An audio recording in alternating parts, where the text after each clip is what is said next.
അസ്സലാമു അലൈക്കും വറഹ്മത്തുള്ളാഹി തആല വബറകാതുഹു. തൻ്റെ മേൽ അടിക്കാനോങ്ങിയ ഭർത്താവിൻ്റെ അരികിൽ നിന്ന് അതാ മുംതാസ് തെന്നി മാറി നേരെ ഫോൺ എടുക്കുന്നു. ഉപ്പാക്ക് വിളിക്കണം, ഇനിയും ഇയാളുടെ കൂടെ തുടർന്നാൽ എന്നെ തല്ലിക്കൊല്ലും. അവൾ പെട്ടെന്ന് അവളുടെ ഫോൺ എടുത്ത് ഉപ്പയുടെ നമ്പർ ഡയൽ ചെയ്യുമ്പോഴേക്കും ശക്തമായ ആ കൈകൾ കൊണ്ട് അവളുടെ പിന്നിലൂടെ പിടിച്ചയാൾ മാറ്റുന്നു. കയ്യിൽ നിന്ന് ഫോൺ തെറിച്ച് വീഴുന്നു. എന്താ, ആർക്ക് വിളിക്കാനാ? ഫൈസലിന് വിളിക്കാനായിരിക്കൂലേ നീ? സത്യം പറയടി. അവളെ അതാ പിടിച്ചു മാറ്റിക്കൊണ്ട് പറയുന്നു. അവൾ ഫോൺ എടുക്കുവാൻ വേണ്ടി ഒരുങ്ങുമ്പോൾ തൊട്ടു പോവരുത്, ചവിട്ടി ഇറക്കും ഞാൻ. എന്താ, എന്ത് പറയാനാണ്? നീ എൻ്റെ ഭാര്യയാണ്. എനിക്ക് നിന്നോട് ചില കാര്യങ്ങളൊക്കെ ചെയ്യാൻ അനുവാദമുണ്ട്.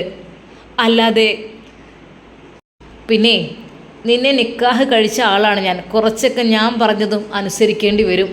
അല്ലാതെ നീ കരുതുന്ന പോലെ മാത്രം ജീവിക്കാനുള്ളതല്ല എൻ്റെ ജീവിതം. നീ എന്താ ആരോടെ കോപ്പ് വിളിച്ചറിയാൻ പോകുന്നത്? എന്താ പറയാൻ പോകുന്നത്? പ്ലീസ്, എന്തിനാ എന്നെ ഉപദ്രവിക്കുന്നത്? ആരാ നിന്നെ ഉപദ്രവിച്ചത്? നിന്നെ എന്നെ ഉപദ്രവിച്ചോ? എനിക്ക് ഇഷ്ടമല്ല ഇങ്ങനൊരു ജീവിതം. അവൾ തുറന്നു പറയുന്നു. മുംതാസ്, നീ സത്യമായിട്ടാണോ ഇത് പറയുന്നത്? പിന്നീടൊരിക്കൽ നീ ഖേദിക്കേണ്ടി വരും ഇതിൻ്റെ പേരിൽ. നിനക്ക് എന്താണ് വേണ്ടത്? നീ എന്ത് പേരിലാണ് വിളിക്കാൻ വീട്ടിലേക്ക് പോകുന്നത്? എന്താണ്? വിളിച്ചോ, എന്നെക്കുറിച്ച് എല്ലാം പറഞ്ഞു. എനിക്കൊരു കുഴപ്പമില്ല, നോ പ്രോബ്ലം. ഇങ്ങനെയുള്ളതിന് വെച്ച് കെട്ടി നിൽക്കുന്നതിനേക്കാൾ നല്ലത് അതുതന്നെയാണ്. അയാൾ അല്പം ശബ്ദത്തോടെയാണ് അത് പറഞ്ഞത്. വിളിക്കടേ, എന്നാ ഫോൺ. അയാളുടെ ഫോൺ തന്നെ കൊടുത്തുകൊണ്ട് പറഞ്ഞു, ദാ നമ്പർ അടിക്കുക, ഡയൽ ചെയ്യുക. നിനക്ക് അറിയാമായിരിക്കുമല്ലോ, നിൻ്റെ മറ്റവൻ്റെ നമ്പറും അറിയാം, നിൻ്റെ വീട്ടുകാരുടെ നമ്പറും അറിയാം അല്ലേ? സേവ് ചെയ്ത നമ്പറൊന്നും വേണമെന്നില്ലല്ലോ. അത് ആർക്കായാലും കാണാതെ അറിയാമായിരിക്കും. വിളിക്ക്. അദ്ദേഹത്തിൻ്റെ ഫോൺ ലോക്ക് തുറന്നുകൊണ്ട് അവളുടെ കൈകളിൽ ഏൽപ്പിച്ചിട്ട് പറഞ്ഞു, വിളിക്കാനാ പറഞ്ഞത്. വിളിക്കടേ, നിൻ്റെ മറ്റവൻക്ക് വിളിക്ക്. മറ്റവനോ? ആരാ? അറിയില്ല അല്ലേ? എന്തിനാണ് ഇങ്ങനെ അഭിനയം? മറ്റൊരാളുടെ ഒരാളെ മനസ്സിൽ വെച്ചുകൊണ്ട് ഒരു ജീവിതം അത് നടക്കൂല. ഒന്നുകിൽ അവനെ നീ അങ്ങ് പറ്റിയങ്ങ് നിൻ്റെ മനസ്സിൽ നിന്ന് ഡിലീറ്റ് ചെയ്ത് കള, റിമൂവ് ചെയ്യേ, ആ ഒരു അംശം തന്നെ ഇല്ലാതാക്കി കള. എങ്കിൽ മാത്രമേ നീയൊക്കെ നന്നാവുള്ളൂ. അവൾ വിറക്കുന്നുണ്ടായിരുന്നു. പ്ലീസ്, എന്നെ ഉപദ്രവിക്കരുത്. ആരാ നിന്നെ ഉപദ്രവിച്ചത്? നിനക്കെന്താ? ഇവിടുത്തെ കൾച്ചറും കാര്യങ്ങളും അനുസരിച്ചാണ് എനിക്കിവിടെ ജീവിക്കുന്നത് ഇഷ്ടം. നീ വന്നെന്ന് കരുതിയിട്ട് ഒരുപാട് എൻ്റെ ജീവിതത്തിൽ മാറ്റം വരുത്താനൊന്നും എനിക്ക് ഇഷ്ടമല്ല.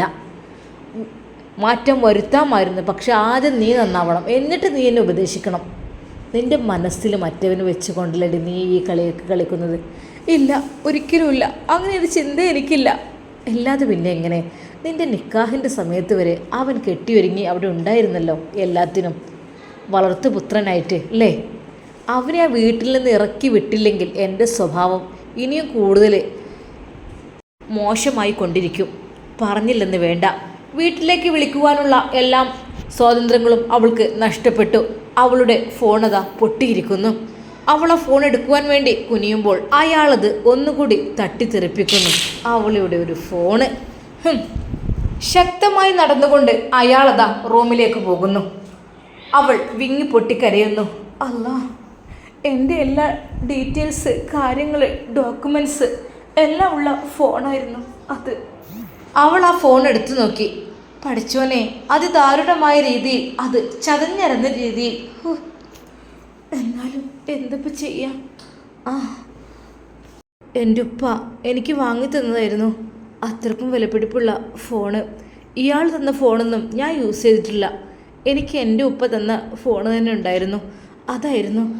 കുഴപ്പമില്ല, അതിൻ്റെ പാസ്വേഡ് കാര്യങ്ങൾ ഒക്കെ ആയ എല്ലാ ഡീറ്റെയിൽസും കാര്യങ്ങളും കിട്ടും. പക്ഷേ ഇത്രക്കും നല്ലൊരു ഫോണ് ഇനിയിപ്പോൾ എന്താ റബ്ബേ ഞാൻ ചെയ്യാം? എനിക്കറിയുന്നില്ല. അവൾ ആ ഫോൺ എടുത്തു നോക്കി. അതിദാരുണമായ രീതിയിൽ അതിൻ്റെ സ്ക്രീനും കാര്യങ്ങളുമെല്ലാം ആകെ ചതച്ചടിച്ച പോലെ അയാൾ ചവിട്ടി മെതിച്ചിട്ടുണ്ട്. അവൾ ആ ഫോൺ എടുത്തുകൊണ്ട് കരയുകയാണ്.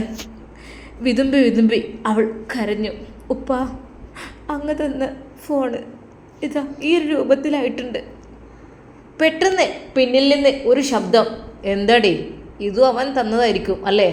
നിന്റെ കഴുത്തിൽ കിടക്കുന്ന ആ ഒരു ഡയമണ്ട് നെക്ലേസും ഈ ഫോണും നീ എപ്പോഴും യൂസ് ചെയ്യുന്നതായിട്ട് ഞാൻ കണ്ടിട്ടുണ്ട്. അതുകൊണ്ട് തന്നെ എനിക്ക് നല്ല സംശയമുണ്ട് അവനായിരിക്കും ഇതിൻ്റെ പിന്നിലെന്ന്. അല്ലാതെ നീ ഇത്രയധികം നോ, ഇതെൻ്റെ ഉപ്പ എനിക്ക് വാങ്ങിത്തന്നതാണ്. ഫോണ് വേണമെങ്കിൽ നിനക്ക് എത്ര എണ്ണം വേണം? 1000, 100 ഏതാണ് നിനക്ക് വേണ്ടത്? ഏറ്റവും വലിയ കമ്പനിയുടെ ഫോൺ ഞാൻ എനിക്ക് വാങ്ങിച്ചു തരൂലേ? അതൊന്നും പ്രശ്നമല്ല. അതൊക്കെ പോട്ടെ, നിനക്ക് ഫോണിൻ്റെ എല്ലാ ഡീറ്റെയിൽസും കാര്യങ്ങളും എടുക്കുവാനുള്ള സെറ്റപ്പും ഇപ്പോഴുണ്ട്. പിന്നെന്തിനാ നീ ഇത്ര? എങ്കിലും അവൾ ആ ഫോൺ എടുത്തു. അവളത് നെഞ്ചോട് ചേർത്തുകൊണ്ട്, ഉപ്പ, എൻ്റെ ഉപ്പയുടെ കൈകൾ കൊണ്ട് തന്നതാണത്.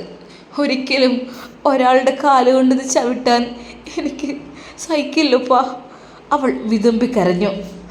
കിടന്ന് മോങ്ങണ്ട, അതിവിടെ വെച്ചേക്ക്, വേറെ സെറ്റാക്കാം. അയാൾ പറയുന്നു. എന്താണ് എന്നോട് ഇത്ര ദേഷ്യം? എനിക്ക് അറിയുന്നേയില്ല.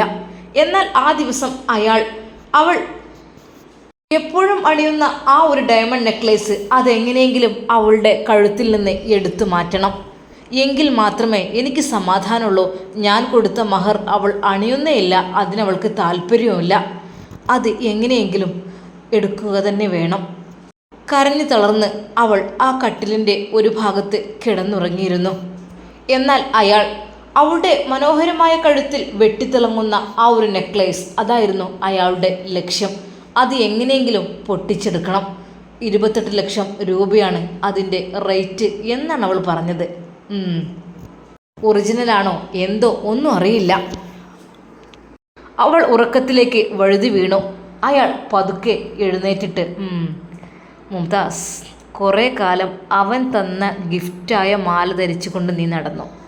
ഇനി മുതൽ അത് നിനക്ക് കാണാൻ കിട്ടില്ല. പതുക്കെ അവരുടെ കഴുത്തിലെ ആ ഒരു മാല അയാൾ പതുക്കെ ഊരിയെടുക്കുവാൻ വേണ്ടി ശ്രമിക്കുന്നു. ഭാഗ്യം, ഈയൊരു കൊളുത്തായതുകൊണ്ട് വെട്ടാതെ രക്ഷപ്പെട്ടു. അത് പതുക്കെ അയാളുടെ നഖം കൊണ്ട് മെല്ലെ നീക്കി അത് മെല്ലെ ഊരിയെടുത്തു. പാവം മുംതാസ്, അവൾ ഒന്നും അറിയുന്നേയില്ല. അത്യാവശ്യം വെയിറ്റ് ഉണ്ടല്ലോ, ലൈറ്റ് വെയിറ്റ് ആണെങ്കിലും ഭയങ്കര പവറുള്ളതാണ്. കാണിച്ചു തരാം. ആ നിമിഷം തന്നെ അയാളതാ ആർക്കോ ഫോൺ ചെയ്യുന്നു. ആ നട്ടപ്പാതിരാക്ക്. മുംതാസ് അതൊന്നും അറിയുന്നേയില്ല. സമയം സുബഹിൻ്റെ സമയമായപ്പോൾ മുംതാസ് ഞെട്ടി ഉണർന്നു. ഞാനിതെവിടെ? തലേ ദിവസത്തെ സംഭവങ്ങളെല്ലാം അവൾ ഓർത്തു. പഠിച്ചോനെ. അവൾ പെട്ടെന്ന് വാഷ്റൂമിൽ പോയി ഉളൂഹ് ചെയ്തു നമസ്കരിക്കുവാൻ വേണ്ടി ഒരുങ്ങി. തൻ്റെ ഭർത്താവിനെ നോക്കി. അയാൾ എവിടെയാണാവോ? കുറച്ചു കഴിഞ്ഞപ്പോൾ വാതിൽ തുറന്നുകൊണ്ട് അയാൾ വന്നു. ആ ബെഡിൽ കിടന്നു കൂർക്ക വലിച്ചിറങ്ങുന്നു. അവൾ നിസ്കാരപ്പാലിൽ ഇരുന്നു കൊണ്ട് കരഞ്ഞുകൊണ്ട് പടച്ചറബിനോട് ദുആ ചെയ്തു. അല്ലാ, ദീനില്ലാത്ത ഒരാളുടെ കൂടെയുള്ള ജീവിതം, അതെല്ലാം കൊണ്ട് റബ്ബേ എനിക്ക് ഫിത്തിനായിരിക്കും. എല്ലാം കൊണ്ടും. അവളുടെ മാല നഷ്ടപ്പെട്ടത് അറിഞ്ഞില്ല. അവളത് നോക്കുവാനും മറന്നു. എന്നാൽ തലേ ദിവസം അയാൾ പോയത് അദ്ദേഹത്തിൻ്റെ ഒരു ഫ്രണ്ടായ ഒരു വജ്ര വ്യാപാരിയുടെ അരികിലേക്കായിരുന്നു. അതെ, എനിക്കൊരു അത്യാവശ്യമായിട്ട് ഒരു കാര്യം ചെക്ക് ചെയ്യാനായിരുന്നു. വരൂ എന്ന് പറഞ്ഞ് അയാളുടെ വീട്ടിലേക്കായിരുന്നു പോയിരുന്നത്. ഈ സമയത്ത് ഒന്നും ഉണ്ടായിട്ടല്ല, എനിക്ക് അത്യാവശ്യമായിട്ട് ഇതെന്താണെന്ന് പറയണം. അദ്ദേഹം അത് ചെക്ക് ചെയ്ത് നോക്കുന്നു. ഇത് നല്ല ഒറിജിനൽ ഡയമണ്ട്സ് ആണല്ലോ, ഫുൾ ഡയമണ്ട്സ് ആണ്. ചെയിനിൽ പോലും സ്റ്റോൺസ് ചുറ്റുഭാഗത്തുമായിട്ട് കാണാത്ത രീതിയിലുള്ള വളരെയധികം. അതാണ് ഇതിന് ഇത്ര വെട്ടിത്തിളക്കം. ഏകദേശം ഇതിന് ഇതിപ്പോൾ റേറ്റ് വരികയാണെന്ന് വെച്ചാൽ, നാട്ടിൽ റേറ്റ് വരികയാണെങ്കിൽ തന്നെ ഏകദേശം ഇതൊരു 82 ലക്ഷത്തിൻ്റെ സാധനമുണ്ട്. ഒറിജിനലാണിത്, തനി ഒറിജിനലാണ്. അതായത് സാധാരണ രീതിയിൽ ഡയമണ്ട് നെക്ലേസ് ആകുമ്പോൾ അതിൻ്റെ ഫ്രണ്ട് ഏരിയയിൽ മാത്രമായിരിക്കും ഈ ഡയമണ്ട്സ് കൊടുക്കുക. ഇതിങ്ങനെ ചുറ്റുഭാഗത്തുമായിട്ട് ഇങ്ങനെ സ്റ്റോൺസാണ് കൊടുത്തിട്ടുള്ളത്. അപ്പോൾ അവൾ പറഞ്ഞ് 28 ലക്ഷം. ഇത്രക്കും വിലപിടിപ്പുള്ള ഈ ഒരു മാല, അതാണ് അവൾക്ക് ഇത്ര ഊരാൻ വല്ല മടി. എൻ്റെ 5 പവൻ്റെ മാല. അങ്ങനെ വെച്ച് നോക്കുമ്പോൾ ഇതിനേക്കാളും എത്രയോ ഇരട്ടി വിലയുള്ള. തൽക്കാലം ഇതങ്ങ് കൊണ്ടുപോകാം. അവളുടെ കൈകളിൽ തൽക്കാലം ഞാൻ കൊടുക്കുന്നില്ല. അവൻ കൊടുത്തതാണെന്ന് എനിക്ക് ബലമായ സംശയമുള്ളത് കൊണ്ടാണ് അത് ഞാൻ മാറ്റിയത്. ഫോൺ കൊടുത്തത് ഒരുപക്ഷെ അവനായിരിക്കും. ആദ്യം ഞാൻ അങ്ങോട്ട് എറിഞ്ഞ് പൊട്ടിച്ചില്ലാതാക്കി. എന്നാൽ ഈ സമയം അതാ അവൾ കരഞ്ഞുകൊണ്ട് പടച്ച റബ്ബിനോട് ദുആ ചെയ്യുന്നു. അല്ലാ റഹ്മാനെ, ഞാനൊരു സ്റ്റുഡൻസാണ്, ഒരാളുടെ ഭാര്യയാണ്, മാതാപിതാക്കൾ ഉണ്ട് എനിക്ക്. പഠിച്ചോനെ, ഞാൻ എന്ത് ചെയ്യാൻ എനിക്കറിയുന്നില്ല. ഇവിടെ ഒറ്റപ്പെട്ടൊരു രീതി, എനിക്കാകെ സമാധാനക്കേട് അറിയുന്നില്ല. അവൾ നിസ്കാരം കഴിഞ്ഞ് ഖുർആൻ പാരായണം ചെയ്തു നേരെ കിച്ചണിലേക്ക് പോയി. എന്തെങ്കിലുമൊക്കെ ഡിഷ് ഉണ്ടാക്കാൻ ഫ്രീസറിൽ എല്ലാം സെറ്റാണ്, എല്ലാം ഉണ്ട്. എന്തുണ്ടാക്കണം, അയാൾക്ക് എന്തുണ്ടാക്കി കൊടുക്കണം എന്നവൾക്ക് അറിയുന്നേയില്ല. എങ്കിലും അവൾ ഫ്രിഡ്ജിൽ നിന്ന് എന്തൊക്കെയോ എടുത്ത് ഡിഷ് ഐറ്റംസൊക്കെ ഉണ്ടാക്കുകയാണ്. ഫുഡുണ്ടാക്കി ഡൈനിങ് ടേബിളിൽ കൊണ്ടുപോയി വെച്ചു. തൻ്റെ ഭർത്താവ് അവിടെ ബെഡ്റൂമിൽ കമിഴ്ന്ന് കിടന്ന് ഉറങ്ങുകയാണ്. വിളിക്കണോ വേണ്ടേ? ഉമ്മ പറഞ്ഞ ആ ഒരു വാക്കുകൾ. മോളെ, എന്തൊക്കെ തന്നെയല്ല ആണുങ്ങളെ നമ്മൾ ബഹുമാനിക്കണം. ഓല് നമ്മളെ ഭർത്താക്കന്മാരല്ലേ, അവർ നല്ല രീതിയിൽ അവരുടെ കൂടെ ജീവിക്കണം. സ്വാലിഹ ഒരു പെണ്ണ് എന്ന് പറഞ്ഞാൽ ഭർത്താവിற்கு അനുസരിച്ച് ജീവിക്കണ ഒരു പെണ്ണാണ്. ഓൾക്ക് സ്വർഗമുണ്ട് എന്നാ. പക്ഷേ ഇതിനനുസരിച്ച് ജീവിക്കുക എന്ന് വെച്ചാൽ അതിൻ്റെ ജീവിതം എങ്ങനെയല്ലേ, അതിനനുസരിച്ച് സ്വർഗമൊന്നും കിട്ടൂല എനിക്ക്. എങ്കിലും ഉമ്മ പറഞ്ഞ ആ ഒരു വാക്കുകൾ. അവളുടെ ഫോണിലേക്ക് ഉമ്മ വിളിക്കുന്നുണ്ട്, പക്ഷെ കിട്ടുന്നേ ഇല്ല. സ്വിച്ച് ഓഫ് ആണ്. പഠിച്ചോനെ, മോള് ഫോൺ സ്വിച്ച് ഓഫോ? അതെങ്ങനെ? ഉപ്പ പറഞ്ഞു, അത് അത്യാവശ്യം ചാർജ് നിൽക്കുന്ന ടൈപ്സ് നല്ല ഐറ്റംസ് ഫോണാണല്ലോ. അതിപ്പോൾ എങ്ങനെ സ്വിച്ച് ഓഫ് ആകാൻ കാരണം? അതെന്തെങ്കിലും നീ മരുമകൻ്റെ ഫോണിലേക്കൊന്ന് വിളിച്ചു നോക്ക്, അജിയുടെ ഫോണിലേക്ക് വിളിക്ക്. അപ്പോൾ തന്നെ ഉമ്മ മരുമകൻ്റെ ഫോണിലേക്ക് വിളിക്കുന്നു. ഫോൺ ബെല്ലടിക്കുന്നു. ഫോണിൻ്റെ ബെല്ലടി കേട്ട് അവൾ, പഠിച്ചോനെ, ആരാ? വീട്ടിൽ നിന്നെങ്ങാനും ആണോ എൻ്റെ ഫോൺ സ്വിച്ച് ഓഫായിട്ട്? അയാൾ ഉറക്കത്തിൽ നിന്നും ഫോൺ തപ്പി എഴുന്നേൽക്കുന്നു. ഹലോ മോനെ, ഇത് നാട്ടിൽ നിന്ന് ഉമ്മയാണ്. ഡീ എന്നാ ഫോണ്. അപ്പോഴേക്കും മുംതാസ് ഓടി വന്നു. ഹലോ മോളെ, അസ്സലാമു അലൈക്കും. വലൈക്കും അസ്സലാം. എന്ത് മോളെ, മോളുടെ ഫോണിലേക്ക് വിളിച്ചിട്ട് കിട്ടുന്നില്ലല്ലോ? അത് ഒരിക്കലും തൻ്റെ ഭർത്താവ് തലേ ദിവസം എറിഞ്ഞ് പൊട്ടിച്ചതാണ് ഫോണെന്ന് ഒരിക്കലും അവൾ പറഞ്ഞതേയില്ല. അവൾ അപ്പോഴും ഉമ്മയും ഉപ്പയും വിഷമിപ്പിക്കണ്ട എന്ന് കരുതിയിട്ട് പറയുകയാണ്. ഉമ്മ, അത് സ്വിച്ച് ഓഫ്, എന്തോ ചാർജിൻ്റെ. അതെന്താ മോളെ, ഉപ്പ പറഞ്ഞല്ലോ 2-3 ദിവസമൊക്കെ ചാർജ് നിൽക്കുന്നൊക്കെ. അത് ഞാൻ മറന്നുപോയി, അത് നോക്കട്ടെ. അല്ല ഉമ്മ, എന്തൊക്കെയുണ്ട് മോളുടെ വിശേഷം? എന്തൊക്കെ? ഞങ്ങൾക്ക് ഇവിടെ റാഹത്താണ്, അൽഹംദുലില്ലാ, സുഖമാണ്. മോളുടെ വിശേഷം? ഓനെവിടെ? ഓനെല്ലാം ഫോൺ എടുത്തിരുന്നില്ലേ? അതിക്ക നിസ്കാരം കഴിഞ്ഞിട്ട് ഒന്നും കൂടെ കിടന്നിക്കണ്. ആണല്ലേ, മാഷാ അല്ലാ. പഠിച്ചോൻ, അങ്ങനത്തെ ഒരാളെ തന്നെ ഞാൻ വിചാരിച്ചത്. എൻ്റെ കുട്ടിക്ക് നല്ല സ്വാലിഹ ഒരു ഭർത്താവിനെ കിട്ടുന്നത്. ഭർത്താവിൻ്റെ മാനം രക്ഷിക്കുവാൻ വേണ്ടി അങ്ങനെ പറയേണ്ടി വന്നു മുംതാസിന്.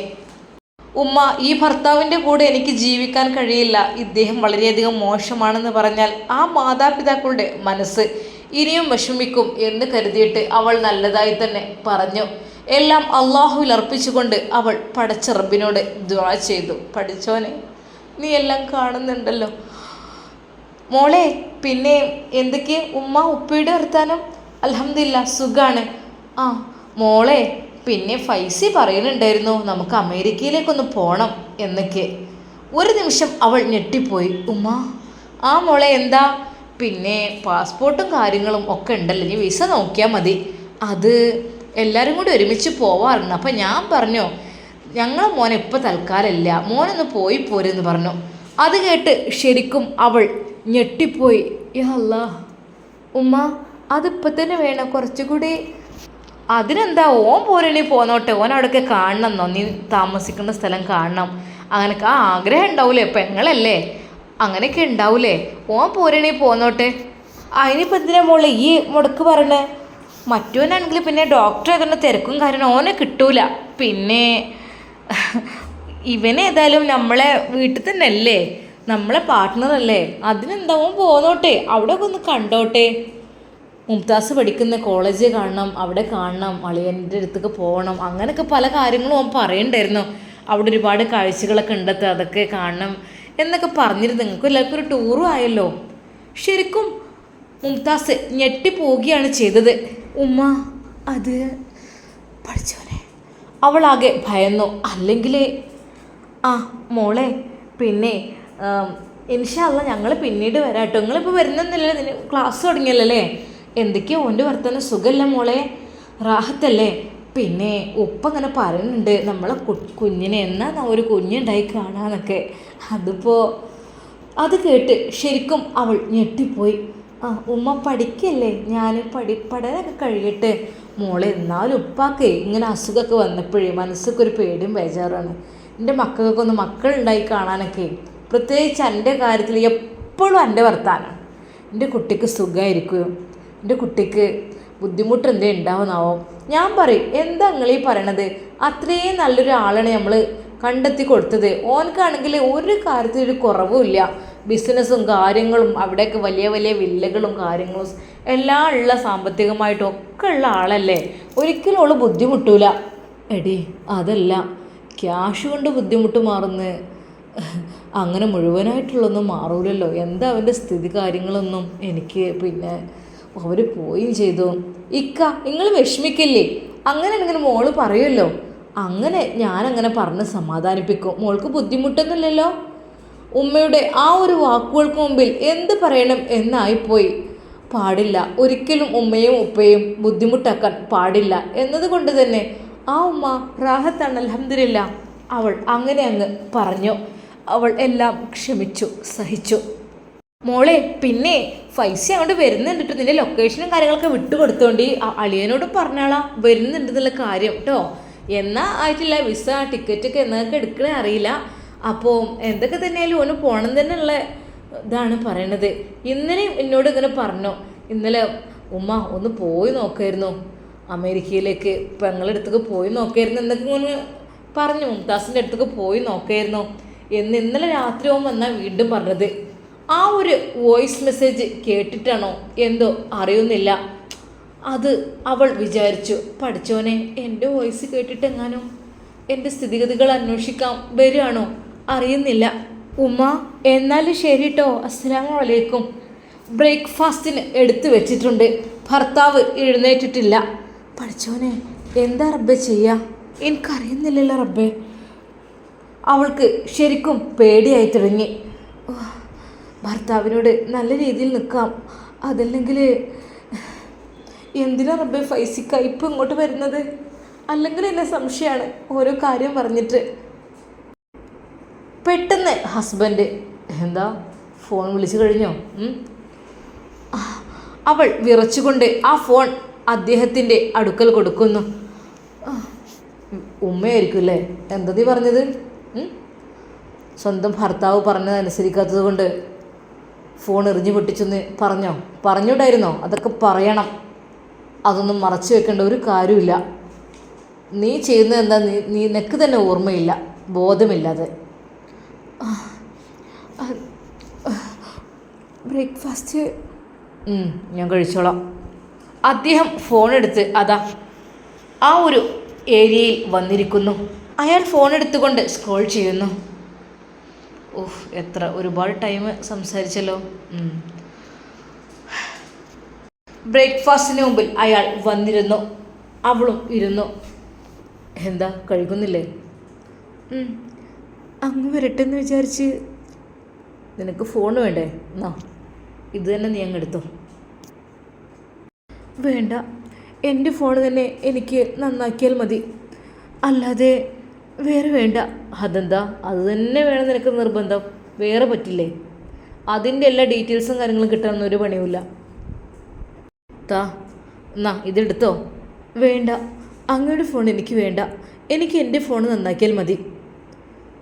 അവൾ അതിൽ ഉറച്ചു നിന്നിരുന്നു. നിനക്ക് ചില വാശികൾ കൂടുതലാണ്, ചിലത്.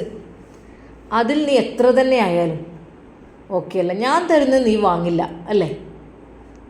ഞാൻ തരുന്നതൊന്നും നീ വാങ്ങുന്നില്ല, അതാണ് അതിൻ്റെത്. ഞാൻ നിനക്ക് തന്ന മഹർ വരെ നീ അത് വലിച്ചെറിയപ്പെട്ടു. വലിച്ചെറിഞ്ഞിട്ടില്ല, അത് അലമാരയിൽ ഇരിപ്പുണ്ട്. അലമാരയിൽ വെക്കാനാണോ ഞാൻ നിനക്ക് മാല തന്നിട്ടുള്ളത്? അതിന് വേണ്ടിയിട്ടാണോ? അല്ല, അത് ഞാൻ ഒരുപാട് ലെങ്ത് ഉണ്ടായതുകൊണ്ട് കോളേജിൽ പോകുമ്പോൾ മാത്രമല്ല, അതിനു മുമ്പ് നീ ധരിച്ചിട്ടില്ല. അവൾ പെട്ടെന്ന് തൻ്റെ കഴുത്തിൽ അറിയാതെ അങ്ങ് തൊട്ടു. എൻ്റെ നെക്ലേസ്. എന്ത്? എൻ്റെ ഡയമണ്ട് നെക്ലേസ് എവിടെ? അവൾ പെട്ടെന്ന് അവിടെ ബെഡിലും താഴെയുമൊക്കെ ആയിട്ട് നോക്കി. അല്ല, എൻ്റെ ഡയമണ്ട് നെക്ലേസ്. അവളാകെ അവിടെയാകെ പരതി നോക്കുകയാണ്. എന്താ? അറിയാത്ത രീതിയിൽ അയാൾ ചോദിക്കുന്നു. എൻ്റെ കഴുത്തിൽ കിടന്നിരുന്ന ഡയമണ്ട് നെക്ലേസ്. ഓഹോ, അത് കാണാനല്ലതായോ? ആര് തന്നത്? എൻ്റെ ഉപ്പ തന്നത്. അത് കാണുന്നില്ല. അത് എൻ്റെ കഴുത്തിലില്ലാഞ്ഞാൽ എനിക്കൊരു കഴുത്തിലില്ലാഞ്ഞാൽ നിനക്കൊരു സമാധാനമില്ല അല്ലേ? മഹറുണ്ട്, മഹർ എടുത്തിട്ട്. അത് അല്ല, ഇത് നഷ്ടപ്പെടാൻ പാടില്ല. എത്രയോ ലക്ഷം രൂപ വരുന്നതാണത്.